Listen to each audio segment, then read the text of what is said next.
Tim from Stabicraft, welcome to Melbourne. Thanks, John. Been a cold day, but a wonderful day. Beautiful day, John. Another fantastic day. I really like it over here. I think you guys are very lucky. Absolutely. No, it's a great place, and we've been blessed with the weather today. But mate, blessed is what we are with the wonderful Stabicraft range, and we've got all three of the new 1850 models here with the new Arrow pontoon hulls. Yeah, tell us a little bit. That's right, John. Yeah, we're actually very lucky that MY Marine could supply us all three boats on the same day for this three-way group test. They're effectively a new hull for us, so been out since May 2012. First with the 1850 Supercab, and more recently with the 1850 Frontier and the 1850 Fisher in red behind us.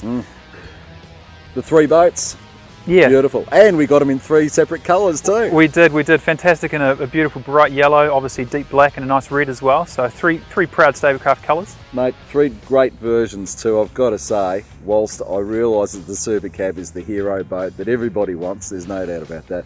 Lovely with the great enclosed hard top, armour glass, great vision, great protection. But my boat of the day, I must say, was the Frontier, that centre console. What a load of fun. Yeah, look, absolutely new to us. So this is the first one in Australia. Look, targeted specifically at fishermen for access, obviously, visibility for casting, no obstructions. Should be a very popular model here, we expect, especially in the Northern Territories area. Yeah, look, I'm really happy that you found it a great boat to drive. We've had very good success with the Supercab in the past, and leading on from that, using that same technology and the same hull, giving us the option to do the Frontier. Look, it was a logical choice that customers want. Great all-rounder and great for a custom fit-out. Every fisherman's different, they want something different. It's a great base model to work on, but tell us a bit about the new hull. Well, look, the hull for us, obviously, Stabicraft has been around since 1987, and where we originally started with the rigid pontoon, so the rubber ducky made of alloy, has come a very long way. So we've been through multiple generations and multiple changes, and this most recent change is what we're calling the Arrow pontoons. Now what they are is they're a reprofiling of the pontoon shape. Now the big benefit for that is it's reduced the impact area in that front quarter of the boat. Yep. So that softened the ride dramatically. Right up on they had those big wide harsh shoulders, didn't they? So you softened that. We have, and look, feedback so far is fantastic. There's a combination of things there. It's not just the entry, it's not just that new Arrow pontoon, it's also the new transom that you've put in. It is. The whole hull itself has changed as well. So traditionally Stabicraft had a pod design hull. What we've done now is we've increased the length of the hull and enclosed the pod area and the transom, and actually profiled it in such a way to aid backing down.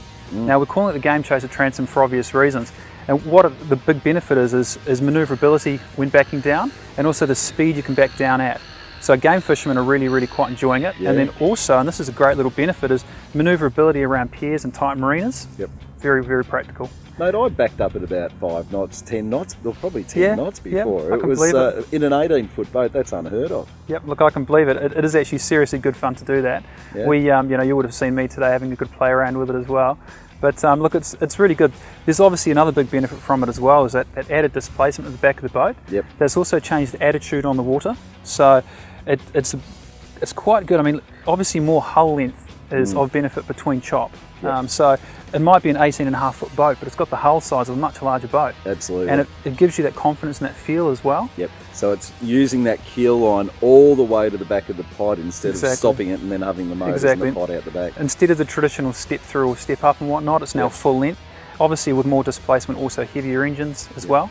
So all three of these boats can take about a 220 kilo engine, so that's up to the big Hondas, the big 115s and 135s. It was interesting to see the comparison between a 115 Honda and we were saying before, 115 Honda nowadays is roughly equivalent to an old 200 horsepower two-stroke. So we've actually got enormous weight on the back of these things, beautiful motors, but enormous weight. But honestly, I felt that the hulls could even have carried a lot more. What are they rated to?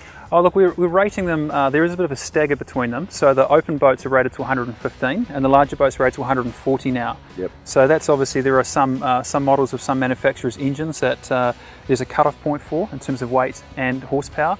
And we've made sure that we've checked the head clearance on all manufacturers on all three transoms, and it's working really well. I've got to say, from a fisherman's perspective, we've really got it all here. Look, this is thigh high, it's not knee high, it's thigh high to the coaming height, so you're not going to fall out easy. You've got grab holds all around you, a good sized cutting board, live bait tank in underneath, and in the hatch down here obviously we've got the battery, switch gear, pump gear and all the rest of it, but you've got a couple of little fold down seats if you've got the gang with you, but lift them back up and you've got full access to the back of the boat. So if you're fighting, netting a good sized fish, you get right up the back of the boat and you've got that fish in the boat. It's a ripper, I must say. For divers, fin-friendly ladders, good sized platform to get in and out, whether you're fishing, whether you're skiing, whether you're out with the family, whatever you're doing, this boat is well laid out for all of us. Really workable transom, got a couple of good platforms out the back, but again, that was the Superfish transom. What are we calling it now? Well, look, I know exactly what you're saying about the Superfish, which was an option on our boats for a long time, and a very, very well received option. I remember yourself, you really enjoyed it. We've integrated that effectively as standard on most of the 1850 range, so the Supercab and the Frontier, the full live bait tank setup comes standard. And then on the Fisher, you get the same layout but without the live bait tank as standard. Now that's flowing through in a lot of our new models as well. So the 2600 that you saw, that now has what was the Superfish transom now as standard as well. And same with the new 2100. I've got to tell you, it just works all around, and whether it be the live bait tanks, the layout, you know, even the deck room checker plate, batteries well and truly above the deck, and the comfort of the boats as well. I think you're on a winner, mate, and to make a softer, better riding boat, yet again, we're going a long way in the future, aren't we? Yeah, thanks, John, I appreciate that. Well done, Tim.